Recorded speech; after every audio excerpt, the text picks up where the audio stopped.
things are not always what they appear to be or seem to be. I want to encourage you today to not bow before the appearance of things around you. I want to rather encourage you to let God's presence fill you with hope so that your sight can be adjusted concerning your situations in life that you may face. And that you will see from His victory beyond the appearance of things that actually may speak to the contrary of the victory of God. So, here again, don't just go by what you see and what things appear to be like. There may be more to it. Now, if I can use a real life situation that happened to illustrate what I'm saying, I think of Lazarus, the friend of Jesus who died. And it's talked about and written in John chapter 11, that you can go and read that whole fascinating story. But how there appeared to be a situation where Lazarus was sick. They asked Jesus to come. He didn't immediately go, and the next thing, Lazarus is dead. They have the mourning, they have funeral, they have everything, and it's done. Signed and settled, Lazarus is dead. And then Jesus, kind of belated, comes onto the scene and he says, where is Lazarus? They say, well, he's been in the grave 4 days already. He's being buried for 4 days. And then, of course, the wonder of the story is Jesus resurrects Lazarus from the dead. Now, if you will just go back to my statement, things are not always as they appear to be. To everyone in that family and the friends and society, Lazarus was dead. Or so it appears. But then Jesus comes. And he says, take me to the grave. And he calls Lazarus forth from the dead. And he's raised from the dead after he's been in the grave for 4 days.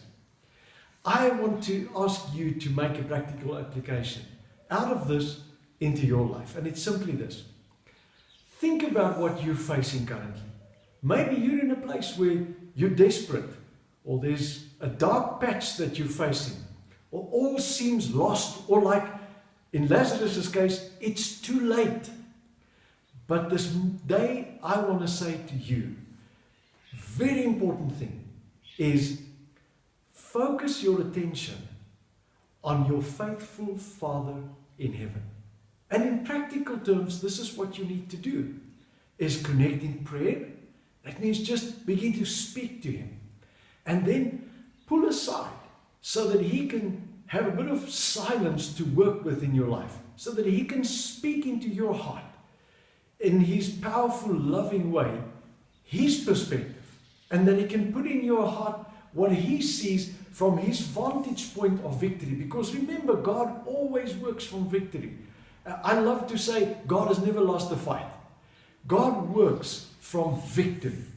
And if you connect with Him in prayer, just bare your heart to Him and say, God, this seems like too late, it's desperate, it's dark, I don't know what's going on, it appears so threatening.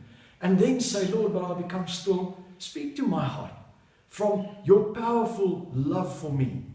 Then I will say the following to you. His presence will fill you with hope. And that hope will begin to change your perception of what appears to be final and dark and real. And He will give you another view on things. And simply know this, that you don't have to be a prisoner of what appears to be final or real. But you can know that when you connect with God, when you allow that your heart becomes still and your mind just becomes still a little bit, and He speaks to you and touches you through His presence, that you will have another perspective. You will have a perspective that's birthed from His victory and His hope. And you will know deep down inside that God is able, God is limitless, God is the God of the impossible. Nothing is too difficult for Him. And maybe you'll see a couple of resurrections take place. Maybe the things that appear to be real will suddenly change, and you will have a different reality. So whatever you're facing today, remember, connect to your loving, powerful Father. Let Him speak to you. Let Him just bring a sense of His presence, restore hope, and adjust your perspective in terms of what seems to be so final and so real. And then, as you do all of this, remember Lazarus. And I trust with you that there will be some resurrections and breakthroughs, and things that appeared to be final and to be real in this way change, and that God will bring a different reality to your life. I trust you'll be encouraged from this place. Remember, please know that He is Emmanuel.